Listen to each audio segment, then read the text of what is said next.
Un buongiorno a tutti voi, sono Andrea e Daniela e in questa rubrica che si chiama Dal banco alla tavola vi condurremo tra le ricette più popolari della nostra laguna. E adesso andiamo in cucina. Oggi parliamo del risotto di Go, un piatto che fa parte della cucina popolare della laguna di Venezia. Gli ingredienti sono molto semplici come da tradizione, ma l'elemento fondamentale è certamente il Go, che deve essere freschissimo. Il Go è un pesce nostrano molto saporito, che è particolarmente adatto per il risotto. Va pulito, tolte le squame, tolte le interiore e siamo pronti per il prossimo passaggio. Abbiamo quindi bisogno di 800 g di Go, 3 spicchi d'aglio, una cipolla media, 2 canne di sedano, 400 g di riso, 30 g di burro, grana, olio, sale e pepe a piacere e ovviamente l'acqua per il brodo. Il pesce va lavato accuratamente, preferibilmente 1-1, dopodiché andrà asciugato parzialmente dall'acqua in eccesso.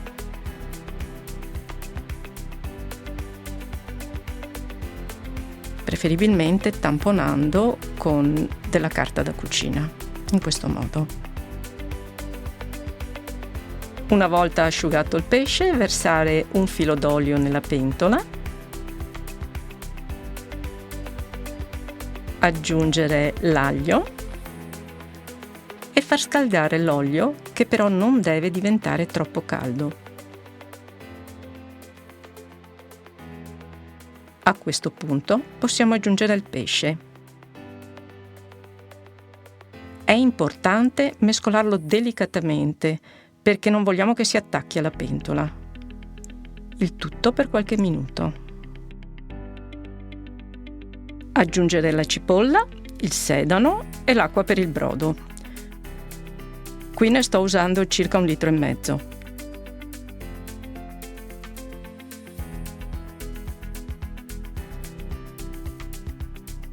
Aggiungere il sale,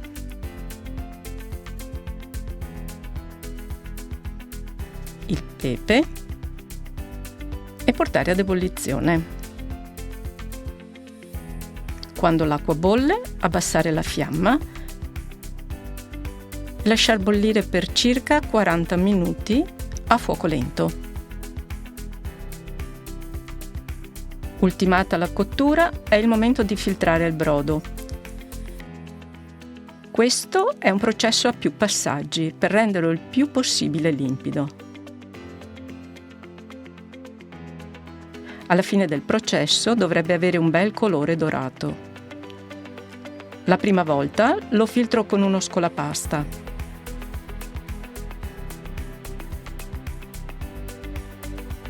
A questo punto il pesce verrà eliminato in quanto ha lasciato il suo sapore al brodo.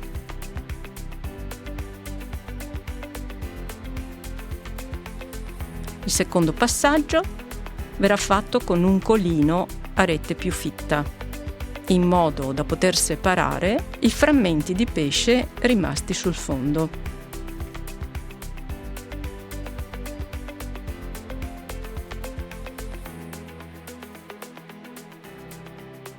Prima di fare l'ultimo passaggio, lasciamo decantare il brodo per qualche minuto.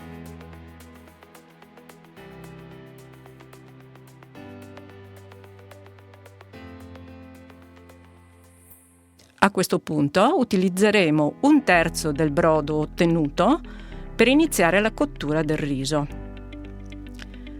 L'altro lo terremo da parte sul fuoco da aggiungere di volta in volta all'occorrenza.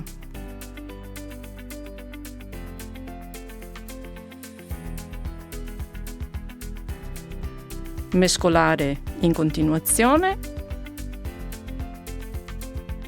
e aggiungere il brodo quando serve. Il risotto ha bisogno di questa cura.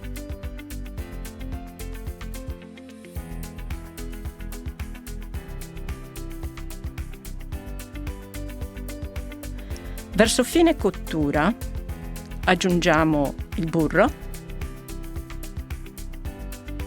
Aggiungiamo il grana e mantechiamo per un po', ancora sul fuoco. Il risotto dovrà avere una consistenza morbida e cremosa.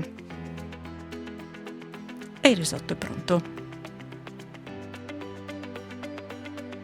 È ora di servire il risotto.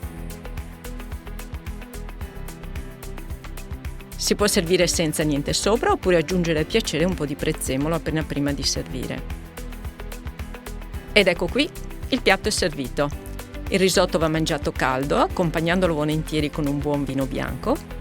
E ora divertitevi e buon appetito. Noi ci rivediamo nel prossimo video. Ciao!